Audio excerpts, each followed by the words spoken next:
Bonjour, aujourd'hui je vais vous montrer comment rallonger notre fil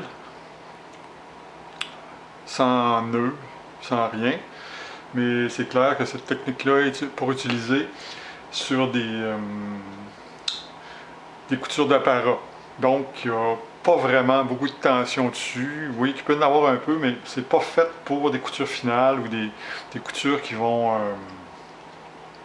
servir à retenir des pièces de cuir ensemble. Dans mon cas, moi ici, c'est juste de l'apparat, là, comme vous pouvez voir. Bon. Donc, ça a plus ou moins d'importance.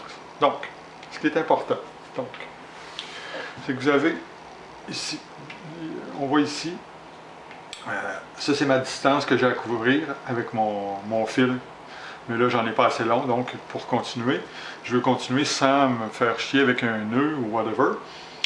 Ce qui est important, c'est le plus proche habituellement d'ici. Mais vu qu'on a une grande distance, on peut le faire à peu près au centre, mais on va le faire un peu moins au centre. Prenez votre nouveau fil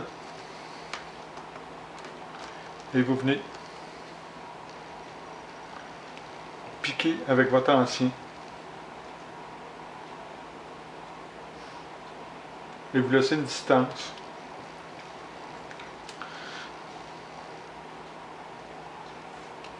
d'à peu près 2 cm selon la grosseur de votre fil. Et vous piquez dedans.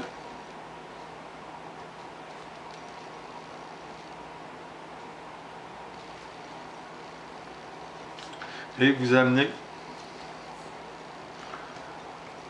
votre fil du côté du dernier trou que vous avez utilisé. Puisque là, ce qui est vraiment important avec le nouveau fil, c'est de piquer après votre fil. Donc, entre le dernier trou et où vous allez piquer, votre fil doit se trouver. Parce que si vous faites l'inverse, ça ne tiendra pas. Donc, vous venez piquer. Moi, je vais à peu près au centre, là. Mais des fois, dans certaines situations, c'est plus exigu, comme ici, là. Donc, vous essayez de le faire à une place où vous avez plus de place. Comme ça, ça fera pas, le nœud n'aura pas tendance à se déplacer.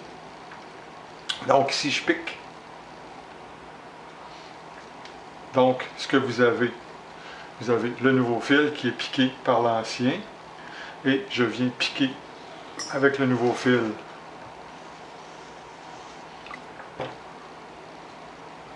dans l'ancien, et seulement pour tester si ça fonctionne, seulement tirer comme ça, et voilà, votre fil est maintenant rallongé sans le moindre effort. Vous pouvez tester comme ça, vous voyez. Donc ensuite, je peux continuer comme où je t'ai rendu. Et le résultat donne un pseudo-nœud qui n'en est pas un, mais au moins quelque chose qui est assez facile à faire sans créer de surtension parce que vous continuez à votre couture. Tandis que si vous faites un nœud par la suite, des fois, ça a tendance à tirer un peu trop. Si vous tirez trop, là, vous allez créer un faux pli. Donc, c'était mon petit truc d'aujourd'hui. Bonne couture!